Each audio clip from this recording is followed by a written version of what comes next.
Cela dit, fin du 32e sommet de l'Union africaine. Les dirigeants africains s'accordent sur un dialogue interlibyen début juillet prochain à Addis Abeba, suivi d'élections. L'UA veut reprendre la main sur le dossier libyen après plusieurs années d'absence sur le sujet.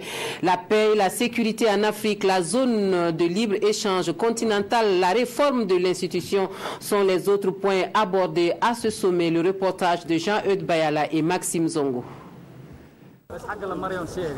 Ils étaient tous là, ou presque, les représentants des 55 pays du continent, chefs d'État ou chefs de gouvernement. Gouvernance, migration, changement climatique, santé, éducation, mais aussi réforme institutionnelle étaient au centre des débats. La réforme du Conseil de sécurité est une nécessité qui est réclamée par l'Afrique. L'Afrique, selon donc la déclaration de Sirte et le consensus des Unis, demande que le Conseil de sécurité soit réformé afin que l'Afrique ait des représentants qui soient permanents au sein de cette instance qui décide donc des grandes orientations du monde. Et d'ailleurs, c'est la position affirmée par le Burkina Faso lors du débat général des différentes assemblées générales sous la conduite donc du président du Faso.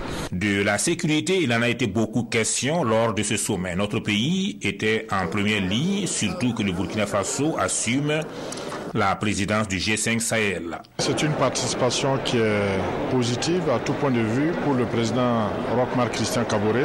La déclaration qu'il nous a demandé de faire au niveau du débat général, notamment après le rapport du Conseil de paix et de sécurité, c'était de réaffirmer la position du Burkina sur la nécessité d'un accompagnement plus fort de la communauté internationale à la région sahélienne et au Burkina Faso sur les questions sécuritaires, notamment le fait que non seulement il faut que les engagements qui ont été donc pris par nos différents partenaires puissent se concrétiser afin d'accompagner la force conjointe du G5 Sahel, mais également que l'accord de coopération qui existe entre les Nations Unies et le G5 Sahel, qui se limite dans les frontières du Mali, soit étendu à l'ensemble des pays de la région pour un traitement global de la question.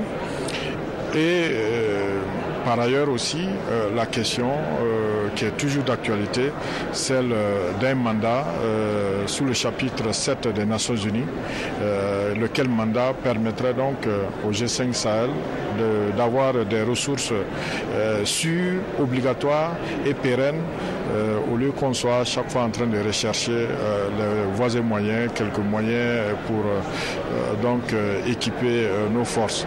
Des engagements politiques forts, les chefs d'État en ont pris. Au nombre de ceux-ci, la convocation d'un dialogue interlibyen à Addis Abeba en juillet prochain. Un dialogue qui sera suivi d'élections en octobre 2019 dans ce pays. À l'occasion de ce 32e sommet au siège de l'Union africaine à Addis Abeba, un monument dédié à l'empereur Haïlé Sélassié d'Éthiopie, un des pères fondateurs de l'Union africaine en 1963, a été inauguré.